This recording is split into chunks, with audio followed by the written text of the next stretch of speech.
I know. Good evening, everybody. It's March 5th, 2025, and this is a regular meeting of It's May. Moscow's I think it might be May. May, Yeah. May 5th, 2025, which makes it Cinco de Mayo. If you're here for margaritas, you're in the wrong place. So, okay, regular meeting, Moscow City Council. Bryce. Just as spicy though, if you're able to, please join us in the Pledge of Allegiance. I pledge allegiance to the flag of the United States of America and to the republic for which it stands, one nation, under God, indivisible, with liberty and justice for all. Just as spicy. Okay. Month of May, not March, May.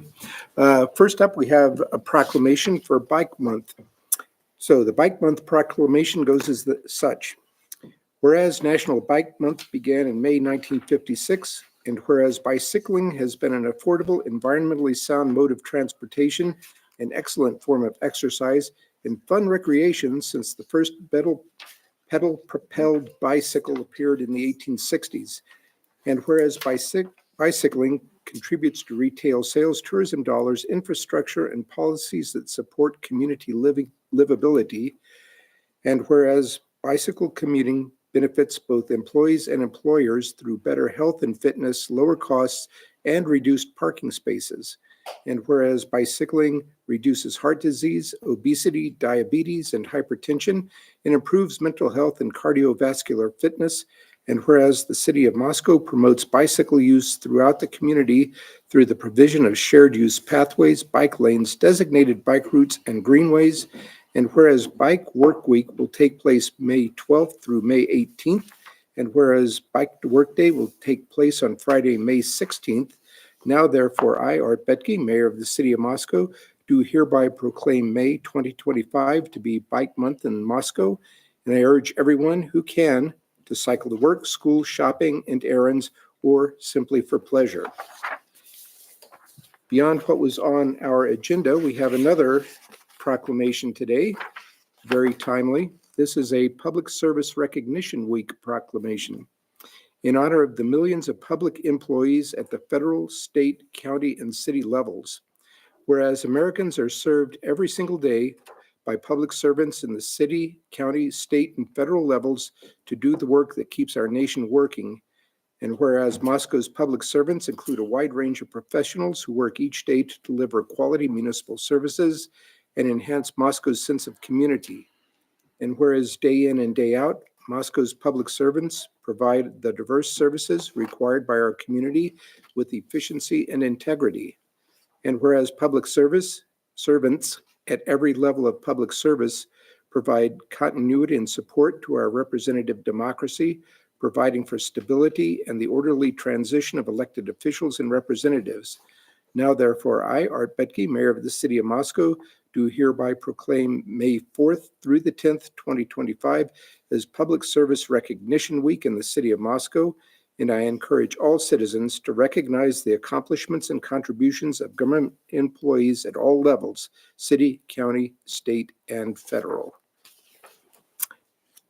So, next up, we move on to the consent agenda, which is a portion of our evening's agenda that consists of items that are routine or non-controversial and have been previously heard and vetted by either the administrative or the other committee. Public Works and Finance. Thank you. Public Works and Finance Committee. However, any item on the consent agenda can be pulled by any member of the council and heard separately. I move we approve the consent agenda. Second. Moved and seconded. No discussions. Okay, Bryce. Aye. Sandra. Aye. Julia. Aye. Drew. Aye. Gina. Aye. Haley. Aye. Okay, consent agenda goes. Next up is mayor's appointments, of whom I have none tonight.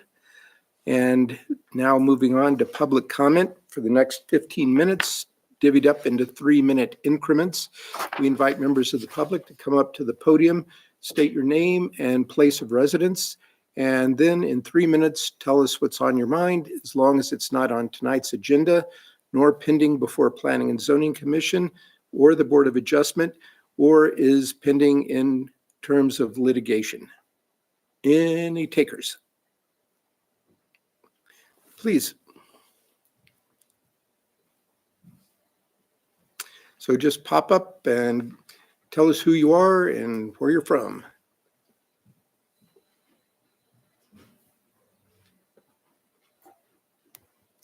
My name's Sam Gregor.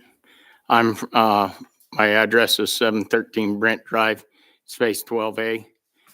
I'm here to bring up to the city that we need something with fair housing to combat the rapid rate of rent increase. And because I'm really affected, I have two sons that's real disabled, plus me. The federal rate increase only went up a few dollars, but the rent went up way over $400. Yeah, there went from, we were paying like $450 to now $733.81, and I don't know how we're going to keep affording the place we're at. And it's also the apartments are going up so fast and so high, no one has control of it. So that's what I'm bringing to this board. Maybe something can be looked at and done. Thank you. Anything from council? I will say that we are aware and we're doing what we can within the purview of the city to help with the situation. And on the downside, there ain't a lot the city can do, but we can work with some of the nonprofit entities around town to try to do what we can lead them to do. So Sam, can we have you leave your, like, a phone number and an Yeah, my email number. with Lori right Oh, here in the red shirt, and she no can problem. help give it to us? Yeah, the thing is there's not even the housing authority in Lewiston won't even consider mobile homes as any entity. So it's a big problem here. you're exactly right. It is. Thank you, Sam. Sure.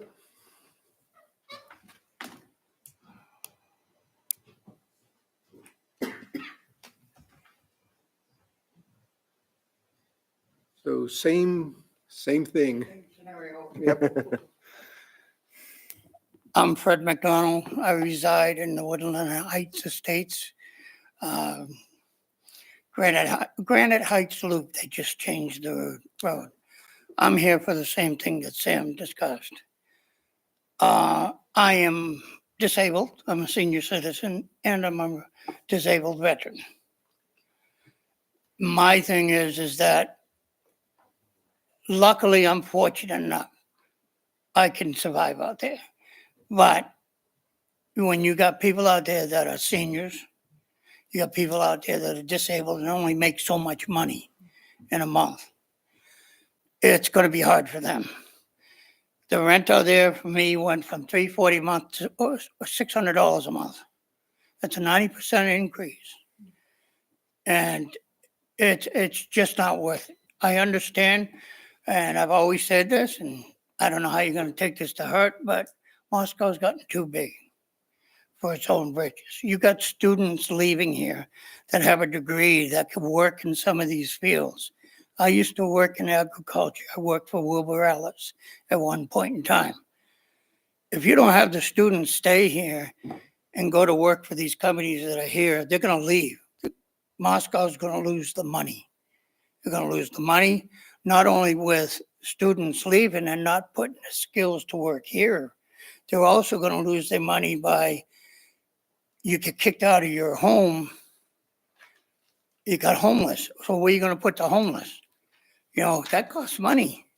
That costs money. And I'm sure the city of Moscow, let alone Idaho, that's going to be overwhelming to them. You know, and it's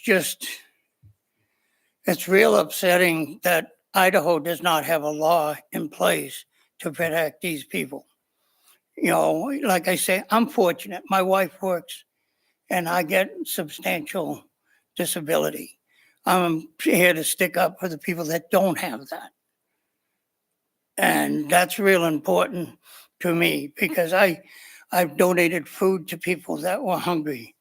I've clothes, a perfect example, his family. I've given his kids clothes. Both him and I both have donated food to people directly, not through the food banks. They virtually don't have anything anymore. It's very hard to get food out of there. So if these people don't have a place to live, they don't have shelter, then there's going to be homeless. It's going to be a domino effect. And if something doesn't get done, then it's going to be sad for the city of Moscow.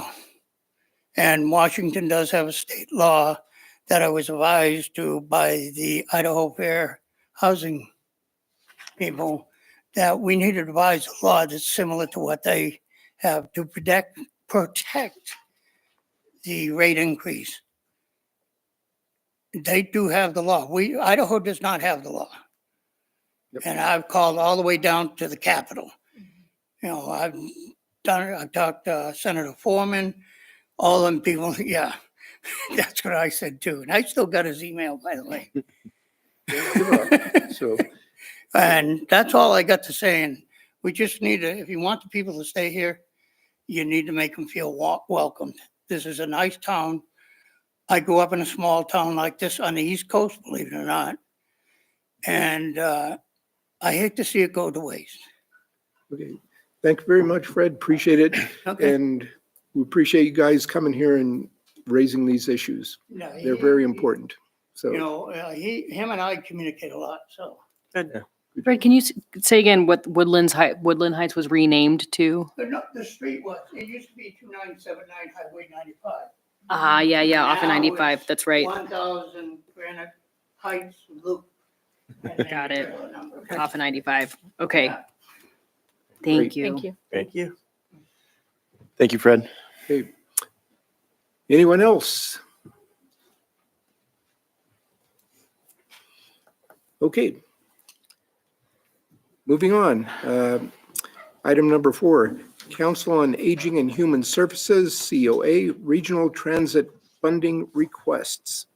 Bill Belknap leading in on this one. Thank you, Your Honor. The council, now about 6 weeks ago, received a request from the Council on Aging in Whitman County for financial support for a rural transit service that they are trying to establish. It would provide services between Colfax, Pullman, Moscow, and also reaching out to Albion. At that point in time, Coast was looking for financial support to be able to initiate that service. At that time, they were hoping to make a request of the Port of Whitman for $40,000.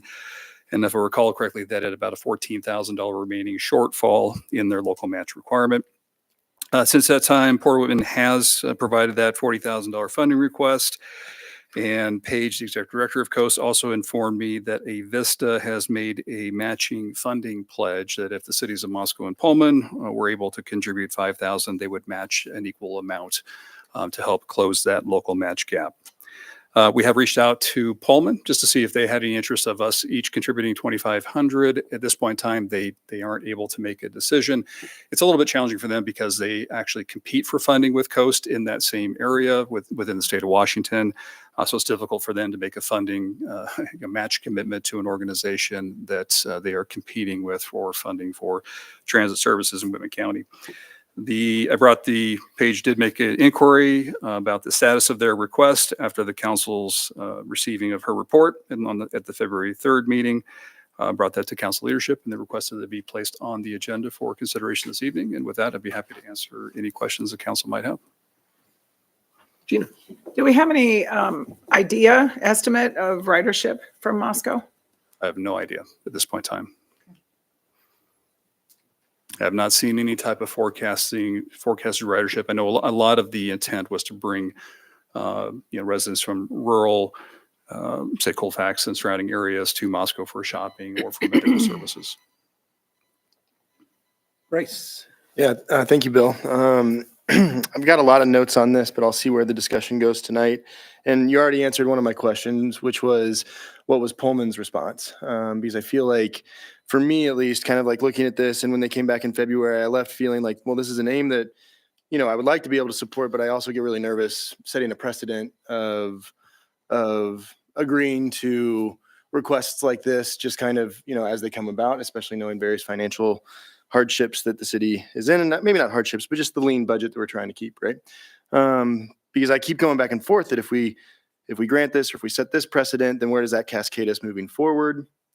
However, I do like that there's so many various regional partners here listed in the presentation, and also kind of as you've described, that makes me feel a little bit better as kind of like how we make these determinations, or how we might make these determinations. But my main question was what Pullman was looking to do, because I felt like that would help guide us on what maybe we would like to do to kind of in a collaboration effort rather than just kind of go alone on it. So you answered that question for me. So I guess I don't actually have a question, but more a lot of comments to kind of spur continued conversation. So I support this aim, but I'm quite nervous to set a precedent in this arena like this. Julia. I just wanted to say I work a lot with Coast as a elder care nurse, and I think that they're pretty valuable in the region, and they do a lot of good. They provide free services to a lot of people that can't drive for whatever reason, if they're disabled or they have a medical issue. And so I think it's worth it to support them, and that will bring people from the region into Moscow and to especially in for healthcare services. So I do think it's worth the investment. Sandra. Thanks. Bryce, I really appreciate your thoughts on precedent and where it could go. I have no fear about this. This is one issue I think is great for all the reasons Julia stated. I've worked with Coast in a variety of ways, both at the University of Idaho and at WSU. And I think even at one time, PCI was utilizing Coast, right? It would come and go, and the services are able to provide, especially to our rural friends, I think is really important. I remember Paige Collins coming in and talking to us and saying how many people would use our physicians' facilities here, and that people could get here only because of Coast. I've seen people be able to get food because they come here to eat, and there aren't as many places to shop. Or we may have better prices, and they want to come here to spend their money. I don't take $5,000 for granted at all, right? But in this case, I think it's worth it, and I think the relationship we have will build. I understand Pullman, but I wish they would do it, but I think that we should do it regardless of what Pullman does. I think this will help Moscow, but more importantly, I think will help the people of our region. And we don't get to do that very often. And knowing the Coast organizers and knowing how they run things and knowing Paige's outreach and her staff, I feel really comfortable going with this. Gina. I, not having any ridership numbers, I hear my co-counselor up here, and I trust her judgment on the understanding of the fact that we would have a fairly good regional ridership. I think this is an ask that I see as a one-time funding situation. I think it is a great deal because the Vista will match it and we'll get double the wham for our $5,000. But I want it to be very clear that it is a one-time funding moment. Good call. Yeah. So let me start by saying none of my comments are to express a concern with like Coast itself. I know how the important work that Paige and her team do. They are a really good organization. Right now, in conversations with Paige, like I understand that though their primary funding mechanisms from Washington State does not care that they support Idaho, and that's great. In large part to Sandra's point, Moscow's the only place that has dialysis between Whitman County and well, for anyone in Whitman County, they're going to get referrals to our dialysis, the private dialysis place on Rodeo. And our wound care facility at Gritman is outstanding, and there's nothing like that in Whitman County. So like I understand, and I really do see a huge value in what Coast does. I do have concerns to Gina's point, it is a one-time expense right now. I will also say that I listened to the meeting of Port of Whitman where they allocated the $40,000. That is there was one of the three commissioners who felt pretty strongly that that was outside of the scope of what a port's function is. And so with that in mind, I'm looking at our mission statement, and I do feel pretty strongly that we have everything to gain in Moscow if this comes together.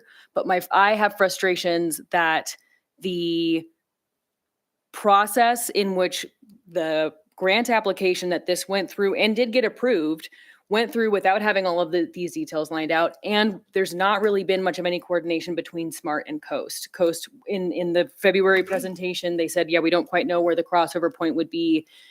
I know the appeal to getting to a scheduled Colfax, Albion, Pullman, Moscow loop would be to help the folks who have regularly scheduled dialysis and wound care kind of shift away from like their scheduled dial-a-ride structure, and also get folks who don't have transportation otherwise to Moscow. But again, Moscow has everything to gain from this. And I don't know what Pullman's going to decide. I also am sure that Pullman's not excited about it because, again, Moscow has everything to gain from this. And there are people who would likely gain access for commuting the other way. But whatever, in skimming my notes again from the February conversation, like this is a one-time expense to cover some of the local match requirements, sure, but it does, as the grant goes on, the local match increases and the state matching fund decreases. And so and to Bryce's point, I'm pretty concerned about the precedent it sets. And the ridership numbers, are, I would be more curious to understand not what the study is showing as far as interested numbers, but I would want to understand why the, was it not Greyhound, whoever the Wheatland Express, why that died off, right? And if it was, I feel like the timing of that was like 2008, 2009, which there could have been larger macroeconomic things working against that mission. But I'm not stoked. And so with that monologue, Bill, do we have $2,500 or $5,000 to allocate? And if so, where would it be coming from and what would we be sacrificing if this were to be allocated for this project? So if the council wished to fund this request, we would fund it out of the council's non-prioritized projects line item. So there's $10,000 the council budgets every year for something that may occur during the course of the fiscal year that was not anticipated. Okay. So that funding is currently in the budget and is available. So that's where I'd recommend the funding be taken from.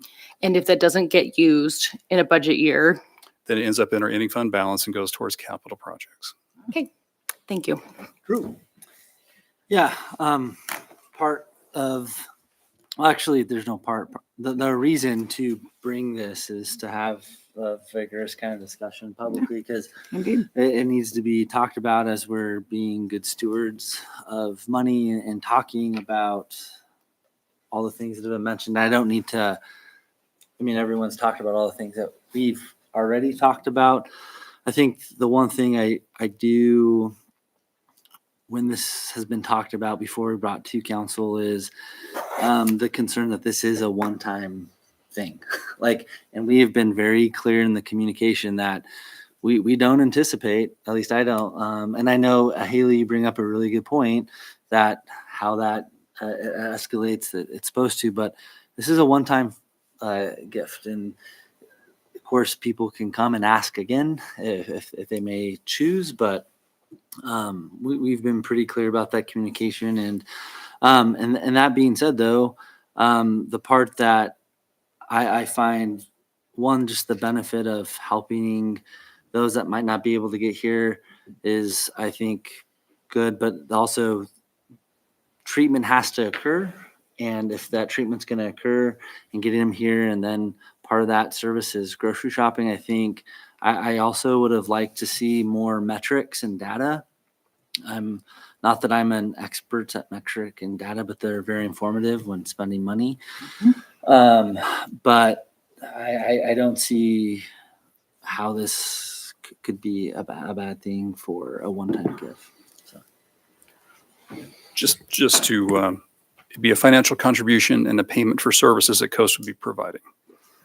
We wouldn't be gifting funds. Yes, We are that's true. contracting for Sorry. services. Semantics. Mia's not here to kick me. Yeah. Bryce? Thank you, Mr. Mayor, and thank you, fellow co-counselors. I appreciate all the perspectives and yeah, to have a dialogue and hear the feedback, and really appreciative of Julia and Sandra's comments about the healthcare need, because I think that that was kind of lost in the weeds of looking just through the numbers and who else is kind of supporting this. So I do want to say that absolutely, like, the vital service that can and does provide, right?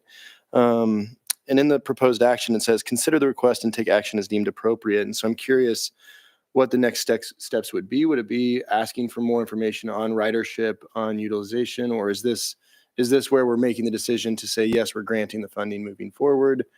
I mean, yeah. That's purely up to the council. If you would like more information, I mean, it's a new service, so I know they don't have any ridership numbers of what the anticipated new service would be able to provide. And so, but certainly we can ask if they come to present any additional information that was not presented to the council on February 3rd, but I think the council received everything they had at that time. Okay. So that certainly is an option available to the council. If you are comfortable funding at whatever level you're comfortable funding, then a staff would prepare a services agreement for the mayor's execution with Coast. Gotcha. Yeah, and I do appreciate, because I have in my notes that when they came in on February 3rd or early February, they were asking for 13,000, right? And so now asking for 5,000, also with that Avista match, right? Like that is, to see what has been done even in the last 2 months to get to where we're at now is encouraging. I'll move that we approve a one-time contribution of $5,000 to Coast. Second. Moved and seconded. Any further discussion? Okay, Bryce, Aye. Julia, Aye. Sandra, Aye. Haley, No. Drew, Aye. Gina. No. Okay, 4 ayes and 2 nays, it passes. And so if staff would draw up the agreement for signature, we'll get that taken care of. Your Honor. Okay, next. All right, so the next item on the agenda is to review the Repeal. repeal of Chapter 10 of Title 9 of Moscow City Code that addresses daycare regulations. So to provide a little bit of background, the city of Moscow established local daycare regulations in 1993, so it's been about 32 years ago, through Ordinance 9315. That ordinance established a requirement to receive a city-issued license to operate a daycare facility, to require liability insurance, to require criminal background checks of all owners, operators, and employees of daycare facilities. It did require compliance with state standards, so there were existing state standards at that time that were contained in Idaho Code Title 39, Chapter 11, where they still remain today. They also required standard first aid certification for all employees and licensees, and established minimum ages for owners and operators and employees. Over the last 32 years, the city has made a number of amendments to the city's daycare regulations to where they are today. What we're going to be talking about is, and I'll kind of go in more detail here in a minute, is the legislature this year passed a bill that removed a local authority for regulation of daycare facilities. So I'm going to kind of walk through a comparison of what currently exists in Moscow City Code for some of the select standards and how what the new updated state standards would be. So both Moscow City Code and the state of Idaho limit a child staff ratio based on the point system. And so there has to be a ratio of at least 1 staff member for every 12 points worth of children. And those points vary based on the child's age. Our standards are somewhat similar to the states. There are probably 2 ages that have the most significant differences. So infants from age 0 to 1, an infant is 4 points underneath our code. So I think that's 3 infants to a single staff member. Underneath Idaho Code, an infant is 2 points. So that's 6 infants to a single staff member. That's the largest disparity between our ratios, really, is at that age band. As you move up to age 1 and 2, we're equal to the state. It's 2 points per child. As you go to ages 2 and 3, we're 2 points. The state drops to 1.33. And then from there, we're pretty consistent. 3 to 4, we're 1, they're 0.923. That's the same for 4 to 5. Really, in the 5 to 13, we're 0.5, they're 0.48. So it's very similar. And then over 13, there's no points that are awarded to children of that age. So for the most part, we are very similar. There are 2 bands, really that 0 to 1 for the infants and 2 to 3, where we have some differences between the state's ratio standards. And these standards that I'm referencing for the state are as amended with House Bill 243. So they loosened their ratios a little bit. They adjusted them through that legislation that was passed this year. For license duration, Hold on. Oh, yeah. Will you go back to that first one? So what the difference is, there's 6 infants per one daycare worker with 0 to 1, and then 12 or six 2 to 3 year olds? Help me do the math. I didn't do the math 2 to 3. So yeah, I mean, they're It's like six.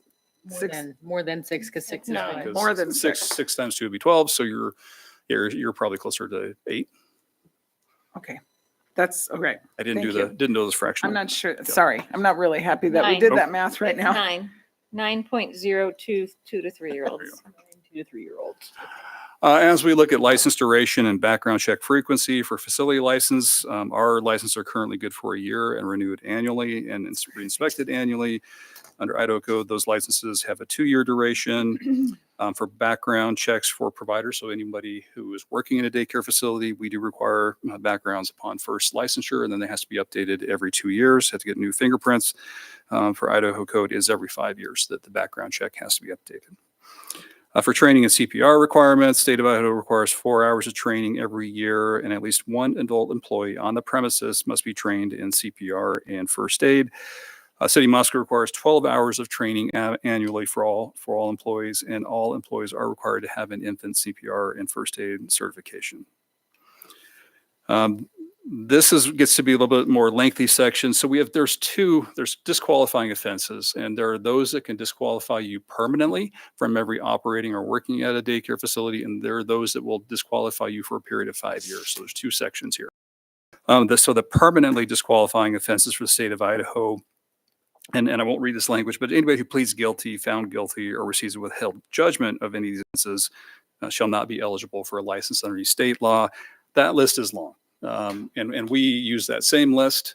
I'm not going to read through all these, but it includes kidnapping and mayhem and poisoning and robbery, and obviously a number of other offenses, murder, voluntary manslaughter, rape, incest, and others. So that list remains, and that's the disqualifying language. Our language is slightly different. We still reference that state list, but we include a different standard. So ours says anybody found guilty of, pled guilty to, received a withheld judgment, or admitted to the elements of the offense. So the admitted to the elements. So even if charges are not filed, if there's a police report, an investigative report that the individual acknowledged they conducted that activity, but for some reason either the victim doesn't want to pursue it or the prosecutor doesn't want to pursue it, that can disqualify an individual.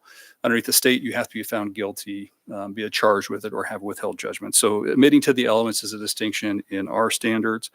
We also add some additional provisions, permanently disqualifying. So we add indecent exposure. Anybody who's been classified as a voluntary patient or involuntary patient pursuant to Chapter 3, Title 66 of Idaho Code. Any person who has had his or her parental rights restricted or terminated by a child protection action order underneath Idaho Code, or child custody termination action underneath Idaho Code, or where there's a registered sex offender residing on the premises where the daycare services are provided. So those are additional, those 4 that we walk through in addition. So we use the state list. We also say that if they've admitted to any of the elements, we've added indecent exposure, and then those items that I walked through there. Bill, I have a question. Yes. If a person admitted to the elements of a crime, would that be found on a background check? If we pulled up if there was a police report, an investigation, we would pull the report to look for it. That comes up. Okay, Correct. thanks. But after this, assuming the ordinance the repealing of the ordinance as presented, we no longer. Correct. And That I'm element just would not trying be to help there. Okay. educate the distinctions between what the standards are currently under the city code and what they will be when they revert to state code, just so the public understands the difference. There are still standards. They're just slightly different. Well, ratios are maybe more different. So moving on to the 5-year disqualifying offenses for state of Idaho. Again, very similar language, pled guilty, been found guilty, or received a withheld judgment for any of these offenses. The list is slightly shorter for the 5-year disqualifying offenses. They tend to be aggravated assault or battery, burglary, felony, forgery. That's kind of the list that's utilized. For the city of Moscow, again, similar language, but again, we have the or admitted to the elements of the crime. And then we also have additional, so any felony violation of the Uniform Controlled Substances Act, Chapter 27, Title 37 Idaho Code, grand theft, disseminating obscene materials to minors, and arson as defined underneath Idaho code. So those are 4 additional disqualifying above and beyond the state's list. And again, the admitted to any of the elements of any of those crimes. Ours continue. Driving under the influence of alcohol, drugs, other intoxicating substances, aggravated driving, reckless driving, any felony under Idaho Code Section 1811 or 11A, any crime of physical violence against persons other than those listed in Section A1 here. In A1 would be permanently disqualifying, so it'd be something other than what's listed in the permanently disqualifying, or any conspiracy. As I mentioned, Idaho legislature passed 2 bills. House Bill number 243 was the one that actually ended up removing local licensure authority. And, it started off with a version that had no ratios. It was going to be up to the daycare facility to determine what ratios they felt were appropriate and then to post those on site. It was amended through the legislative process to insert the ratios I referenced previously. There was also additional House Bill 312 that also made some other minor amendments to the daycare regulations. Those bills were signed into law on March 27th of this year with an effective date of July 1st to 2025. As I mentioned, 243 repealed the local authority for licensure daycare facilities. As a result, as of July 1st, the city will not have any authority to license daycare facilities any longer. And therefore, we have prepared an ordinance to repeal Title IX, Chapter 10, the Moscow Daycare Ordinance that would have an effective date on July 1st, 2025. We license all facilities typically in the spring by the end of March. So all of our facilities are licensed up for the year. They're going to be making their transition over to the state system. We license daycare providers, so people that work at daycare facilities as their licenses expire. So we anticipate that we will begin June 1st, having them go to the state and enter and get their license from the state, just because it takes 3 weeks typically to get through that background process. So we don't want to take any licenses that we're not going to be able to process before the state has authority over that. So we'll just make that transition in June. And with that, staff's recommendation is to approve the ordinance under suspension of the rules. And I'd be happy to answer any questions that I can.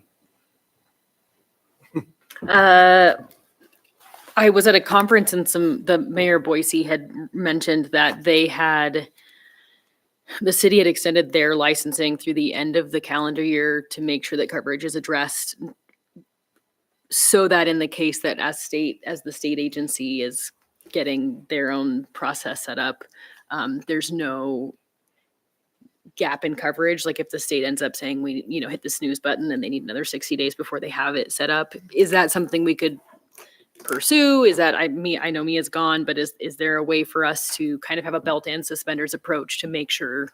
So we've already talked with District 2. Okay. And they feel that they will be fully Great. able to assume responsibilities. All the facilities are going to just automatically get reissued. They're just going to accept their license, no fee. That will automatically happen. So no facility license will be at risk. And then it'll just be licensing providers, which they currently do for any entity that doesn't have local regulations. So we talked through the time period of the June transition, so they can do the backgrounds on anybody that may not be able to get through that process with us in time. They said that sounded good with them, and they did not anticipate any problems. Okay, groovy. And then I guess I was just going to add two points for color, Mr. Mayor, if that's okay for the discussion, and for our avid audience in the room and at home. So the Moscow Police Department and code inspection, I can't remember who from our team helped, but did do the working group for the daycare code. So staff from community development, because they do the facility inspections for the building portion and fire safety, and then police department does the licensing. The of licensing side. providers. And so there was a year spent with our local providers at the request of our private business owners, very much involved in the process. There, even after a year of crafting where we got to the ordinance that we're about to potentially hear a motion to repeal, or I'm sorry, the code that we will need to repeal to be in compliance with the state. Even after a year of the conversation, we had asks from the private stakeholders, the private daycare stakeholders, to increase the ratio out of concern for the children. And for, I would say, frankly, the sanity of the providers. And so I just want to clarify, like, this was not a vindictive move or pedantic move by the city. It was at the request of our private daycare providers. I am glad there was a conversation. I'm a little bit sad about how all this is played out. But the other thing I'd like to share is, like, the state code does not prohibit a provider from using tighter ratios. That's just the bottom line. And so I hope that for any of our daycare providers who are listening at home, if they know what's going to be best for their environment, if it means using a different ratio, not having 2 to 3 year olds to a single provider, they can have less. That's just the maximum. But yes, again, I just want to clarify, it was a partnership and conversation driven and hugely influenced by our private business owners. And we all know that daycare shortages and care shortages are a huge issue, not just for here, but across the state. And I don't know that I can really give solid kudos to say thanks to the legislature for taking this approach, because I'm not sure it's going to help much of anything. So, but maybe I'm just a pessimist today. That's what I got. Thanks, Mr. Mayor. Welcome. Anyone else? Gina, Well, Julia had her hand up before me. I can go after. I was looking the wrong way. Oh, no, I think the state law hurts our most vulnerable citizens, our youngest children.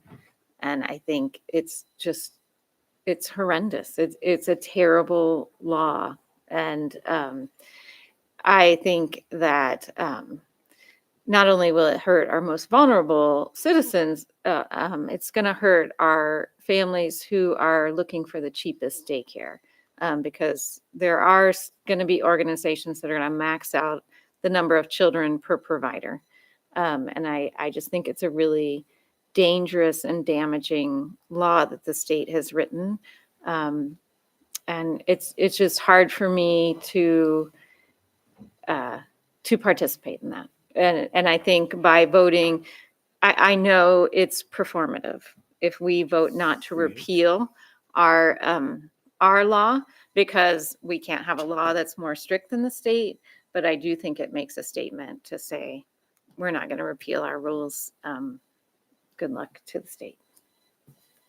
So, that's what I think. No, Gina. I remember those conversations and the packed house with all the daycare work providers, and what a cool process it was, and so much passion and so many people committed to taking care of our babies. And it just breaks my heart that this is occurring right now. And I don't know if I'd like it whenever it happened. So right now, okay. Yeah, I'm not at all in favor of this. And I'm a little bit rebellious, like Julia. I kind of feel like, no, I don't want to repeal our code because I like our code. And it was born by all of us discussing it and fixing it so that we were all comfortable. And now, how many people in Boise decide this isn't the way it should be? Yeah, I'll weigh into the conversation. I agree with comments that have been said by my fellow counselors. I'm a father.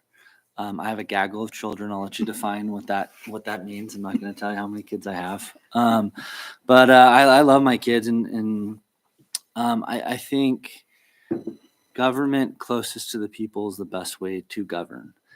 And based on what the counselors that have spoken have said, I agree with what they're saying. And so the questions I ask, of course, this is going to be coming to effect here shortly by the state. But to all the parents that are legislators, grandparents, would you send your grandkids to a place like that? I don't think you've thought about that. To keep your grandkids safe. And if the answer is, well, my kids don't go to that, then you're very privileged. And that's not a bad thing, but we should be looking to bolster and benefit people that don't have the same upbringing and some people, it doesn't matter what the circumstance may be, but we need to be thinking to what I think the three counselors have spoken about is there are going to be institutions, daycares that might just go by the bottom of the barrel, and anything in government, business, I don't care. The race to the bottom is a dangerous game because you lose valuable services. And so I would like our legislatures to make decisions based on what the local government would like. And we've gone through lots of things. I wasn't part of those conversations, but I'm confident that I look at our staff, I look at past counselors, I look at our citizens, and we're very engaged.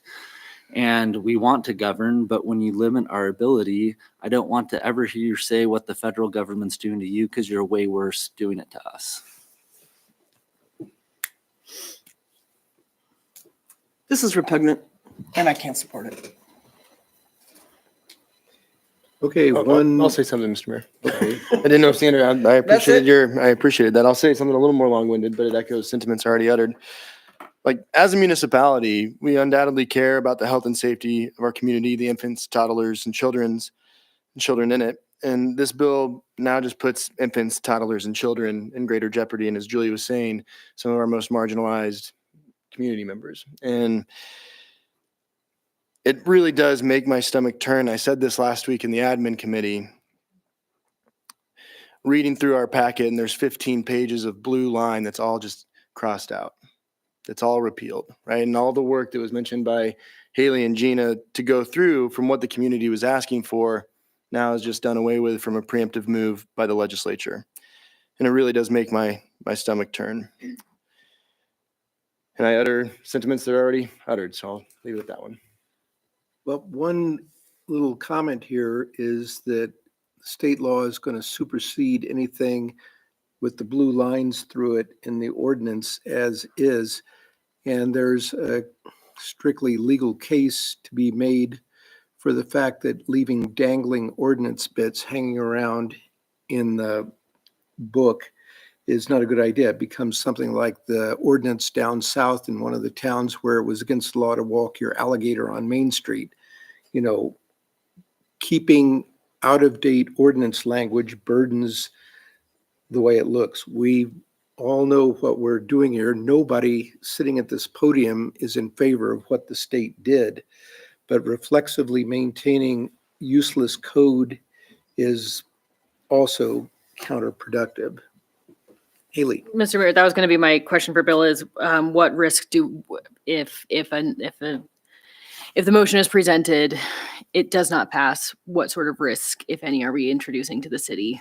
So we'll have ineffective code. So I mean, so there's a couple of paths. There's we don't repeal the chapter and we just let it sit. I think that's kind of a disservice to the public because it confuses people who may come across it, think they have a certain standard, and we have to tell them, no, that's just there because we disagreed with the legislator's action. We certainly cannot try to enforce it. Right.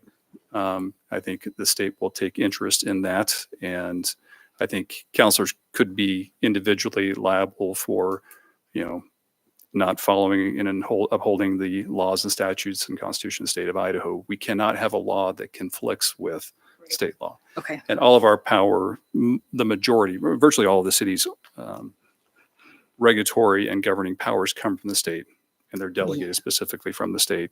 And so if we are not provided a power, then we cannot generally exercise it. So, Okay. Target on our back, fair Certainly, enough. certainly Yeah, understand right. all the comments we've heard this evening, but I don't think it does the city any service or the public to leave ineffective code in place, and we certainly could not be enforcing it. Thank you. And so before I make a motion, Mr. Mayor, I feel really strongly that you have to play by the rules to change the rules.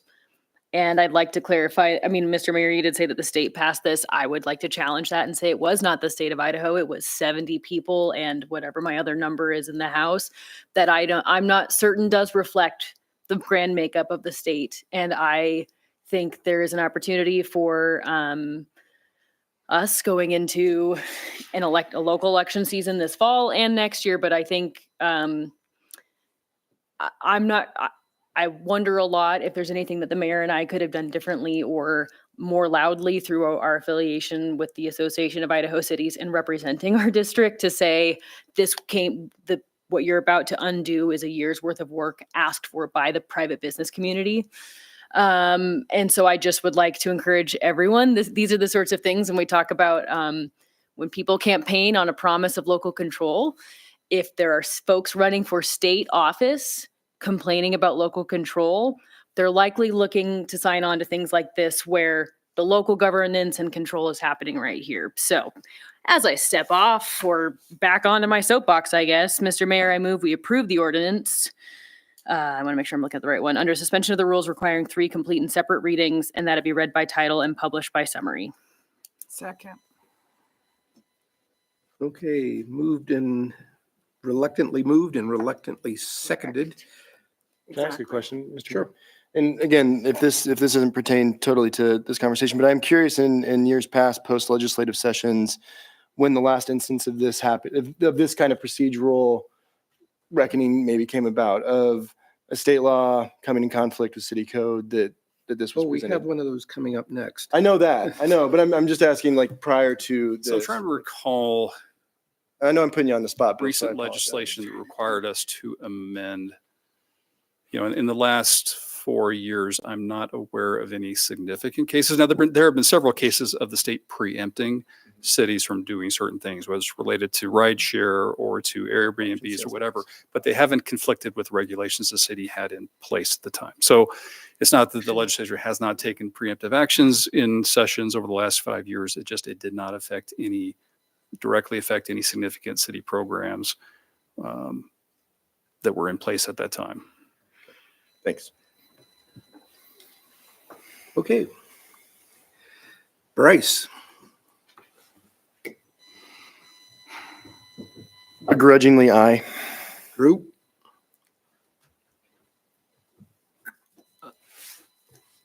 Aye. Gina, Because it is confusing to the public and unenforceable? Aye. Haley, Aye. Sandra, No. Julia, No. 4 ayes, 2 noes. And 2025 Or. Okay. Ordinance 2025-4. An ordinance of the City of Moscow, Idaho Municipal Corporation of the State of Idaho, providing for the repeal of Moscow City Code Title 9, Chapter 10, Moscow Daycare Ordinance, providing that the provisions of this ordinance be deemed severable and providing for this ordinance to be in full force and effect on and after July 1st, 2025.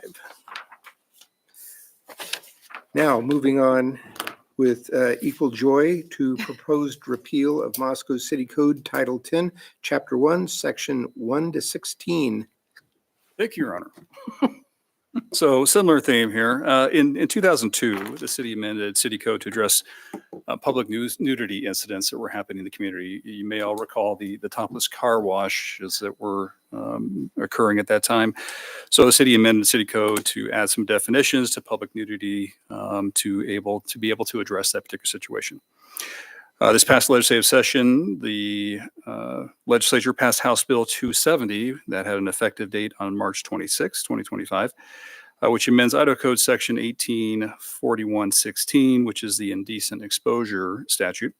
House Bill 270 expands what acts are included in the crime of indecent exposure quite broadly. And because Moscow City Code 10116 is narrower in scope than House Bill 270, there is a conflict between the two laws, and it is the city attorney's recommendation that we repeal Moscow City Code Chapter 10, Section 116, Title 10, Chapter 116.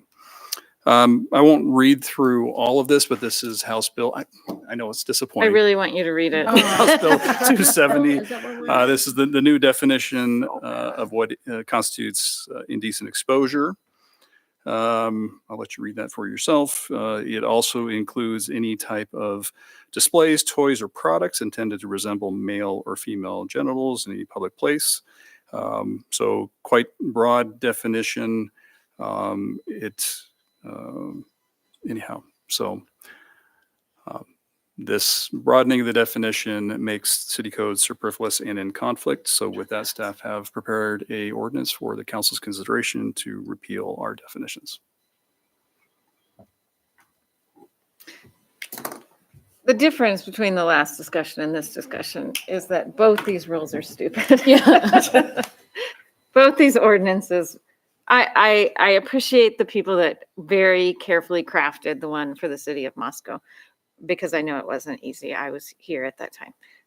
But they're both pretty terrible ordinances. I would say though that I can't. Really wanted the mayor to read the states, but now I can't find it, so I'm not going to read it. But it's totally unenforceable. It's totally ridiculous. You know, it makes no exception for art. It's, you know, anything that is the depiction of a breast, the depiction of genitalia. That means you can't have truck nuts, which Can't are have stupid cupids. anyway.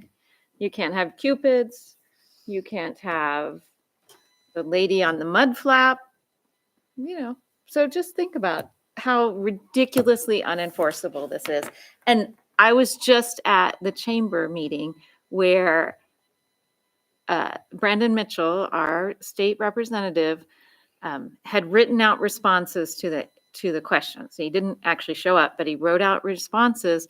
And one of them, he was complaining about the amount of legislation that we have and the amount of regulations we have in the state of Idaho. Well, I can help him reduce that number of pages of legislation in the state of Idaho, because this kind of stuff is ridiculous. And I would just welcome our state representatives to start eliminating their own codes that they write that are both unenforceable and absolutely ridiculous. That's all. Nobody else? Anybody want to leap onto this? I'm just in awe, and I love that, and I would Yes. second that 100%. Thanks, Julia. As a balding man, I feel like I should be wearing my hat right now with what's going on at the legislature. Please don't.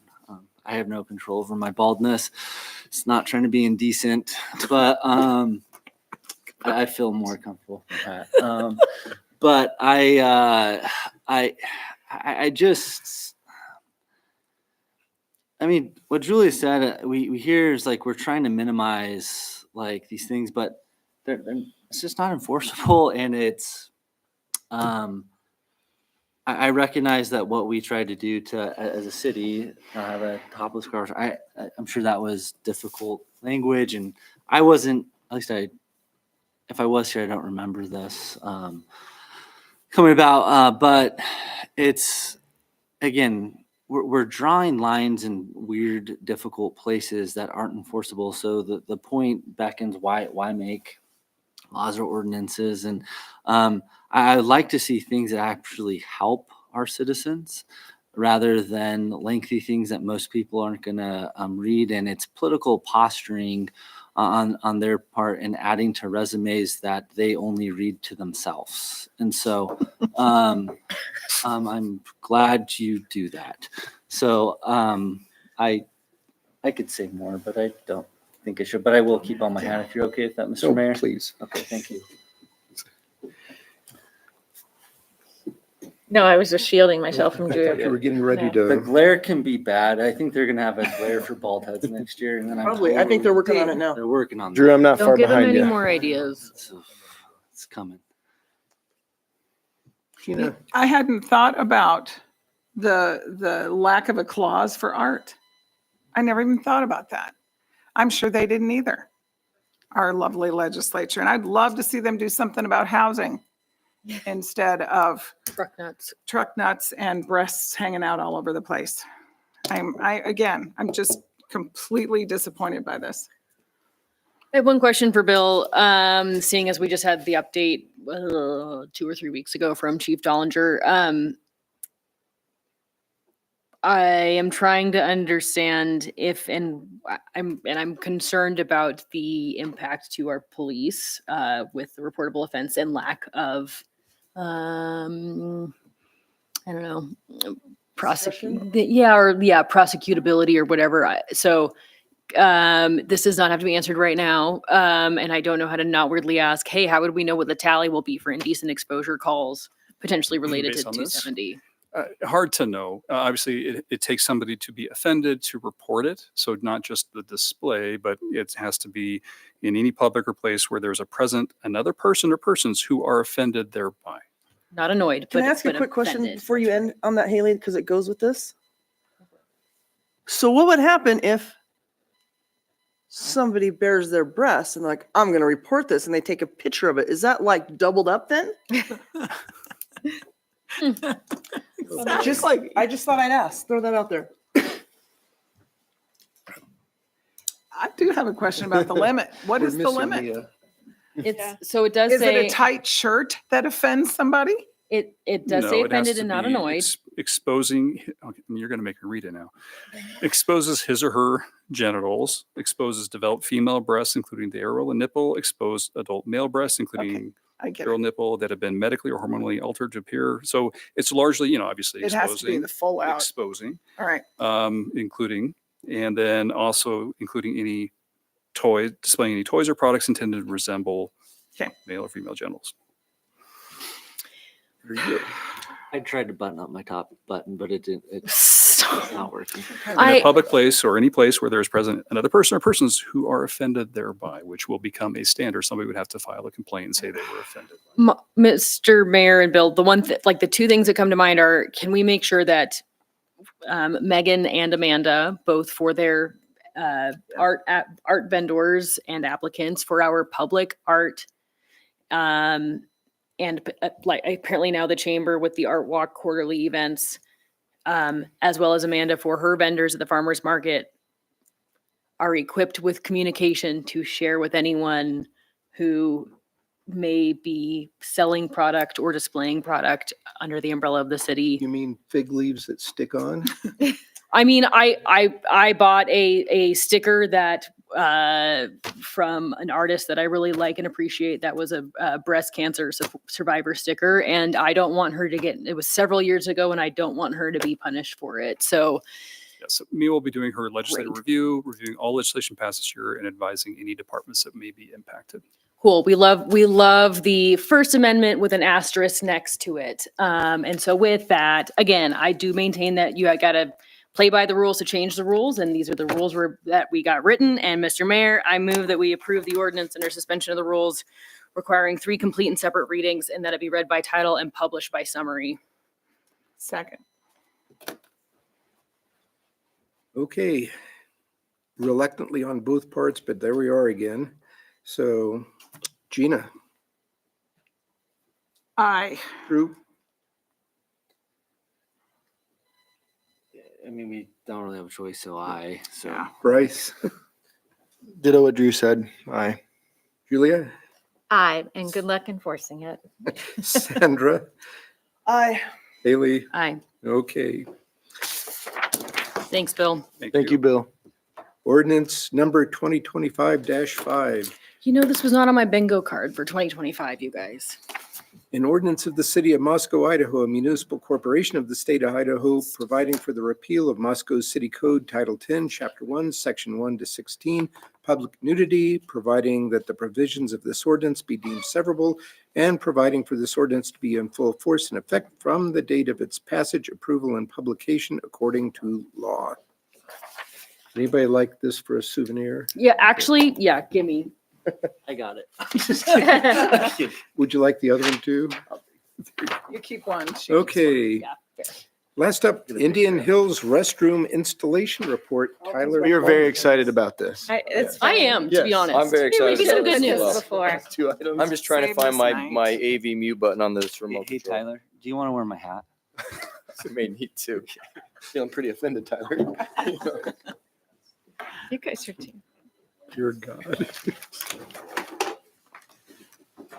All right. Well, Bill took all the fun things, Your Honor, and counsel. And so I'm coming back with something that hasn't traditionally been a fun item for us to report back to the council on, but we may have a different message this time. And so in the interest of ending on what I hope will be a high note for you all, I'm here to give a report about the Indian Hills restroom installation. Those of you who've been around for a while, this will recall that this started coming before you back in 2021. So just a quick reminder of what we're talking about here. Indian Hills is the Indian Hills Park. It is located at 1830 South Blaine Street. So this is the area you've got NRS. So just to the south of NRS, as you continue south here, the park sits right there. And this was a property that was obtained in 2008 through a parkland dedication for Indian Hills 6th. The late Mr. Bill Parks donated $40,000 toward the purchase of an additional lot to enlarge the park, and then subsequently donated $25,000 toward the play structure. And the ribbon cutting was on August 21st, 2018, and you may see some familiar faces there at said ribbon cutting. So as part of this park installation, there was if you've been to the park or seen it, there's a pretty significant grade change from the street up to the playground. And so there was an ADA accessible pathway that was installed that goes down from the street up to the park. And there was a portable restroom installed with screening here by the roadway. And this is what that looked like. Obviously not ideal. This is a permanent park and we want to have permanent structures and facilities. But as the council's well aware, we've seen dramatic escalation in the cost for the installation of those types of facilities, not only for the procuring of the building itself, but also the construction costs for installation have increased dramatically over the last several years. And so over the years, we've been back to the council on 3 separate occasions with bids that we solicited. The engineer's estimate for the project, which included the installation of an ADA parking spot on Indian Hills Drive, was $146,622. The low and only bid was $269,205. So obviously that was something that was just not, we weren't able to accommodate in the budget. There were 3 different attempts. Each time they came in a little bit higher. So from the 84% over the engineer's estimate, it was rebid in September 2022. And the bids came in at that point 130% over estimate. And again, just one bidder. At that point, we regrouped internally to have some discussions with staff, and we determined that we thought this was something that we could probably attempt to install with our staff, that we could do this in-house, bring this in-house and try and get this project across the finish line. And so with that, we put together a team to vet out the feasibility. And we asked Justin Kilborn, who's here with us tonight, and we'll run through the process to lead up that team. And so Justin assembled a team with a lot of departments. And this is just how it works when especially when you're a small city. It takes all of us. And this was something that everybody came together. We had representation from the water department, from our water reclamation department, our parks department, engineering, streets, finance, and the building department all participated to try and get this installed so we could finally get a permanent restroom at that facility. So I'm going to let Justin talk through what that process looked like. Welcome, Justin. Thank you. Thanks, Tyler. Good evening, Mayor and Council. Thanks for having us in here tonight to go over this. So we started out getting a team together, like Tyler discussed. We threw everybody that we knew that had an expertise in certain areas, whether it be in the concrete, the grading, the elevation changes that we had to face out there. We wanted to make sure that we tracked everything possible through this whole process, making sure that we had every man hour, every nut and bolt accounted for throughout the entire things. So we took control of it and we went and most people don't think about what it takes to get the utilities into something like this. A pre-existing slab building that's over 42,000 pounds and what all of the steps that it takes. So we wanted to make sure that we got all that documented out. So Mark's group with the sewer came in.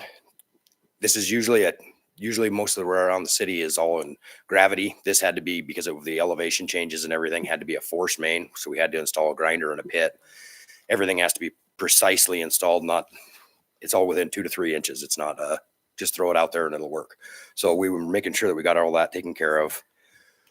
We did directional boring through the park to have a less impact on the park and make sure that the park stayed open the entire time. There's a lot of people, kids playing all the time through there. So we wanted to make sure that that was always open and didn't have to retrench everything, didn't have to reseed everything, dig through all the water lines for the irrigation that was in place. So then we had the sewer here with the water line coming in, the power coming in on this corner, and then a drain that actually comes back into the sewer, and then it all comes down to this, runs down and then runs back out underneath the sidewalk and everything. And you can, as you can see, there's no impact to the sidewalk or the landscaping that was already in place.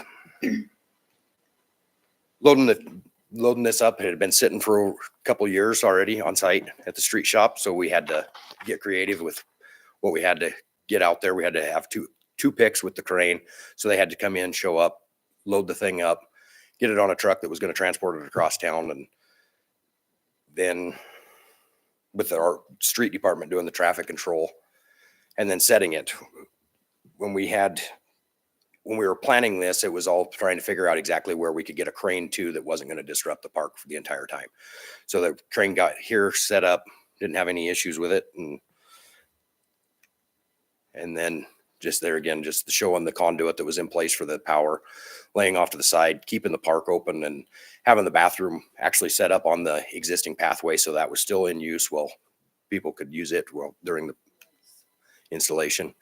And then getting Calvin's group in to finish up the landscaping around it. The building department came in, signed off on the rough in plumbing, got everything taken care of, the concrete poured, and then streets department came in and finished up the ADA parking strip.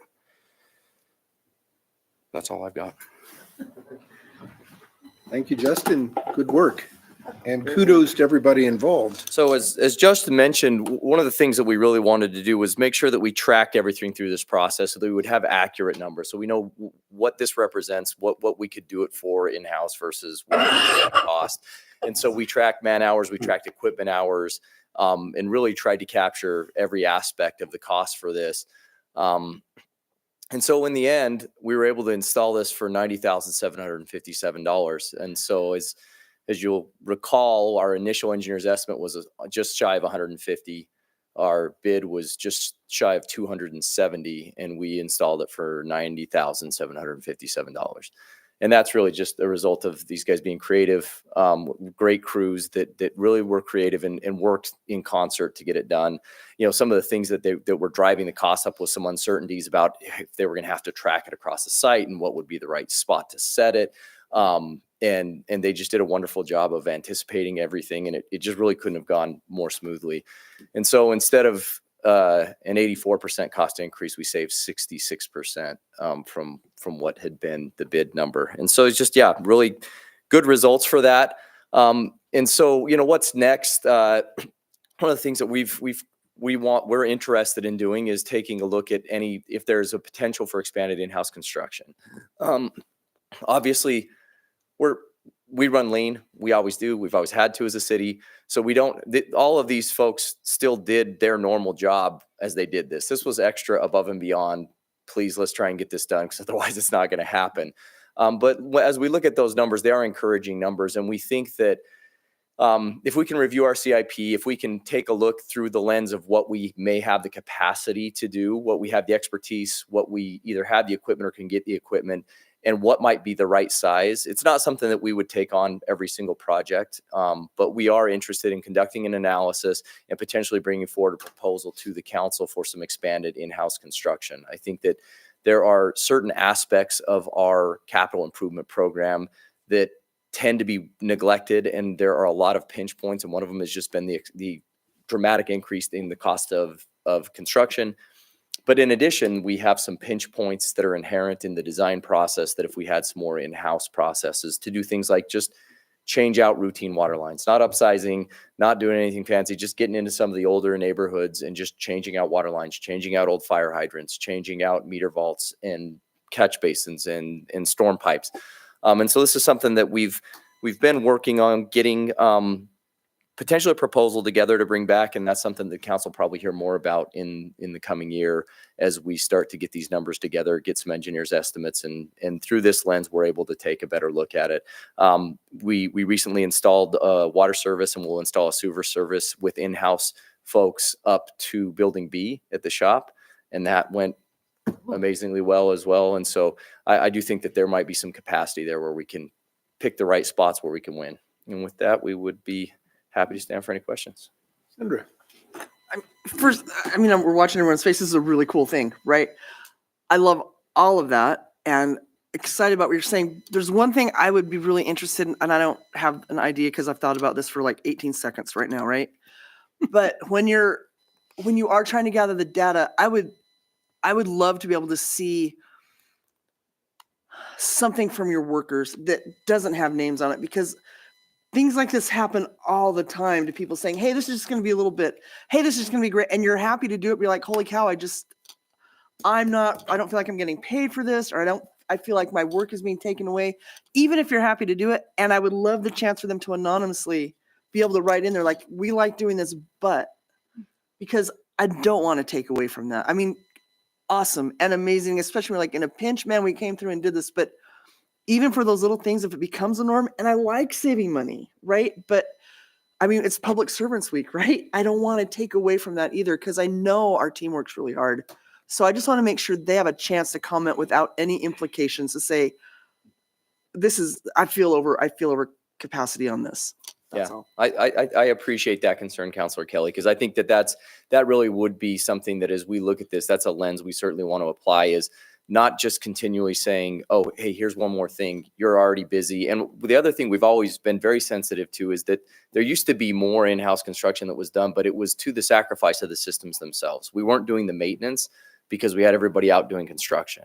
And we really can't sacrifice that. We have to perform the routine maintenance. Otherwise, we start chasing our tail and it becomes a death loop on construction because we're not maintaining those systems. And so I think that is very important, and I appreciate that. Yeah, Tyler, thanks for the presentation. Thanks for this is like after things we've talked about tonight, this is great. And I think especially one thing we've talked about kids and community, and this is for family. Like we're investing in families. Having spent a fair amount of time in most of our parks in Moscow, I've taken my kids up to this park. We love it. We love the views. There have been some really close moments, though. There wasn't a bathroom there, and then I would have been busted from real indecent exposure, and so I'm glad that I'm not going to have that there with my kids. But two, on top of that, it's just a better, a portable outhouse. Going to the bathroom should not be a memorable experience, but also shouldn't be your worst experience when visiting the park. And so I'm just I love the concept of vertical integration. And I think, I look at our mission statement, and a lot of people, will, for whatever reason, they only complain when things don't work. They never appreciate when things work well and when we do things well. And I hope those that are in the audience that are reporting or entertaining or whatever we're doing, that this is highlighted, because this is a good thing that we've done. And I'm just, one as a parent, one as someone on council, I think this is a great win for the city, and I look forward to things that you're talking about. I think that's exciting. I just have a question. Did we already have all the equipment we needed to do this? And it seems like, especially in the case that we were able to keep the park open the whole time, like the people closest to the problem came up with a solution and had our own citizens in mind, because they're our friends and neighbors and our kids. But did we have to splurge and get some of the things to do the? There were certain aspects of the installation that we contracted out. So Gotcha. Okay. So there are certain things like boring some of the electrical things. The flat work, the concrete flat work around the structure itself. And so we were able to really pick and choose and say, okay, here's the things we can do well. We can contract these things out easily. And so there was a combination. For example, we don't own a crane. And so we contract with Yet, the crane. just kidding, just kidding, sorry. Okay, that's super cool. I just was hoping that next time I go to the shop, there'd be some more gadgets, but that's Bryce. Yeah, Tyler and Justin, thank you so much and really good work. It's nice to have some really good news after tonight's discussions. Curious, how often is it serviced and cleaned now that it's kind of, sparkling and new? And yeah, how often does it get checked I in would on? have to check with the Parks Department. I'm not sure what the exact rotation is, but we last year started contracting that through our janitorial services, the restroom cleaning at the parks. And so it is on a set rotation. We found that was one, more economical, and two, helped us retain our full-time parks employees, because a lot of them, when they signed on, they want to be working on Sure. parks components and not necessarily being a janitor. And so that's been a really successful program, but I can follow up with you on the exact Yeah, just curious. exact rotation. Thanks, Tyler. Okay. Thanks, guys. Thank you. yeah, good news. You did that on purpose. I see. I needed that book out. Okay, on to council reports. Oh, Who's ready to roll? You? Yeah, sure. Okay. Julia. All right. In the past couple of weeks, I got to go to the U of I to do the Bridge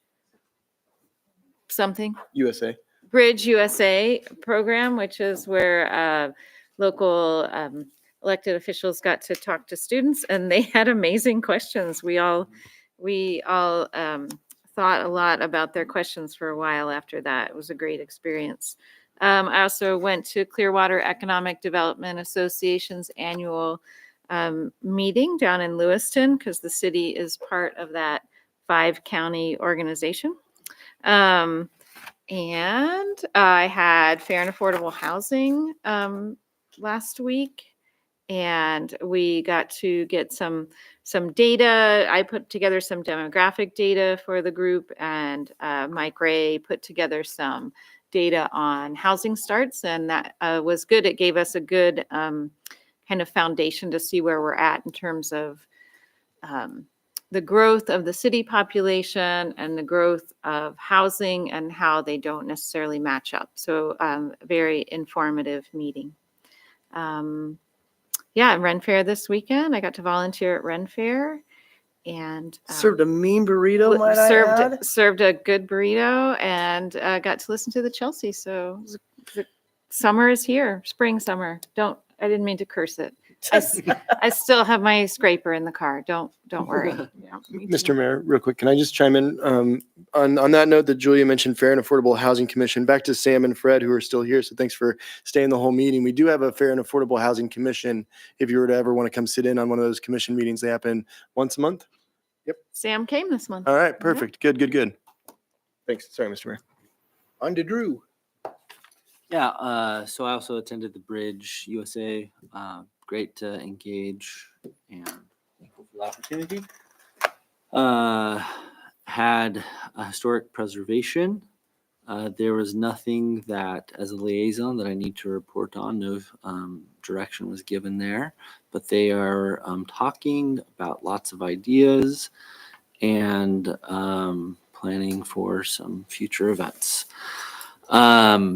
And then attended Chamber of Commerce for the city, their fundraiser. And then I think also, it's not part of this, but coming off, I think the area is coming off a successful Idaho Gives as well. And so, yeah, we live in a great community. There's lots of things always happening, and always appreciate and invite when I can make it to things. So, Sandra. All right. So I had a really great couple of weeks, and I didn't have my commissions, but I am going to report on just a couple things because I have the microphone right now. So yay, Ren Fair. Once again, I got to run the information booth and MC a little bit, and the Chelseas are great. All the bands are great. It was a really fun, successful Ren Fair. So everyone that came out, thanks so much. Early voting is coming up for the library board election, the main election on May 20th. Let's see. So this is fun, and I'm sharing it even though it's odd. I got to go to my niece's graduation in Goshen, Indiana, and I'm telling you that because one of the projects that she had to do was write a paper on local government. And so she interviewed me, and she's watched like 2 or 3 of our meetings up here. So it wraps in, right? And it was great. It was a very small college, so it actually went fast, and it wasn't awful to sit through. So that is my city report today. Thanks for indulging me. You're welcome. Gina? While my mood this evening is a little difficult to get all fired up about the tree commission tonight, they canceled their May meeting and they were at the farmer's market this past Saturday, the opening day, yay, and we're handing out seedlings. So I hope you all got your seedlings and paid attention to the paper that went with them on how to take care of them. It's a big deal. Transportation Commission meets this week, and I will be happily sitting there. I want to, because I have the microphone, I want to thank you all for your thoughts and your prayers during the lovely medical lockdown that I had for my dear mother, who is doing quite well. And thank you, healthcare of the planet, and thank you for taking good care of that mother of mine. So that's all I have, sir. Bryce? Thank you, Mr. Mayor. As per usual, I'm going to work backwards with the dates. So on the 23rd, I attended the all-day district meeting for AIC, the Association of Idaho Cities, at the Best Western, along with Haley and the mayor, and just a really good informative day of kind of keeping up to date with the legislation, like legislative update, along with other little workshops and really informative actions happening throughout the state and how it impacts local municipalities. Also that night, along with Julia, Drew, and the mayor, we participated in Bridge USA, as mentioned. And again, it was a great little event that left us with a lot of good questions and a lot of good dialogue, both with students and then just for all of us to consider afterwards. And then on the 25th, along with Drew and the mayor and hundreds of others from the community, but to support the city and to support the Moscow Chamber of Commerce, we went to their annual auction and dinner. It was very lively. It was a Mad Hatter theme. And I think the chamber did quite well that night, so which was great. Last week had admin committee. And then last Thursday, May 1st, Haley, myself, and the mayor. I was there for 2 of many, I think, sessions with some Moscow high school classes to discuss local government. And I think some others were able to participate both on maybe later Thursday and last Friday. And it was great. Again, these young graduating seniors having great questions about local government, great questions about the limits of what the city can and can't do. And it was really great to have these questions of folks that are just about to graduate high school. So it was awesome. And then, as mentioned, I was very excited to walk through the first market this past Saturday. Congrats to Amanda and the team for getting that up and going to benefit the community. And when I mentioned all of my classes last week, that it was the first market, there were audible gasps of excitement. So hopefully a lot of students before they leave for the summer were able to take advantage of one of the best things about Moscow, which is the market. And then this weekend, lots of graduations. There's the firefighter graduation on Wednesday night. There's Leadership Moscow, the Chamber of Commerce leadership class graduation on Thursday. And then the University of Idaho graduation on Saturday. So congratulations to all the various graduates in the community. So exciting time of year. What you got, Haley? My list is pretty short. Yeah, AIC, Association of Idaho Cities, all-day training was good and informative. And then I wrote all this out of order. I had to travel for work and ended up I attended the Foley Institute dinner honoring Secretary of Defense Panetta, and it was incredible, and it happened at the last minute, which meant I missed Parks and Rec, and I didn't tap anyone in time to cover, but we let David know. Sounds like there was a lot of discussion on t-shirt colors, maybe. So I need to refresh the meeting minutes on that. The chamber auction was a delight, as always. We love supporting our local businesses. Government classes Thursday, Friday. I missed all but I had all but one with the mayor, and it's fun. That's my alma mater. So fun talking to the Bears. And then the thing of most significance. So PBAC had the Palouse Basin Aquifer Committee. One more acronym for you guys. We had an emergency meeting on Friday, last Friday the 2nd. We have a very small staff. We have one full-time person, a part-time technical consultant, and then we have an AmeriCorps member. And with the change and swift halt to AmeriCorps funding, the PBAC team wanted to make sure that Erin, who has been doing all of our outreach, talking about water conservation efforts, what the heck an aquifer is, what the basin is, what PBAC is. We had plans for her AmeriCorps contract was going to go through August. And so I really appreciate the proactive approach that the board took. We just had to meet as a board on Friday, and the voting partners had to ratify the agreement that would create a temporary position for Erin to be a U of I person and just basically honor the contract, the terms of her contract that she signed up for with AmeriCorps. And so we don't know yet if AmeriCorps will be reimbursing or honoring the rest of the contract at this time. But the good news is that it's about $11,000, and it's something that PBAC has in budget and can handle. So it's the right thing to do to make sure that our educator is fairly compensated. Her plans don't have to change. And is that fair enough summary, Tyler? Okay, he's keeping me honest. Does that include the educational stipend? Yeah, it's whatever her. Great, thank you. The total comp amount. Yep.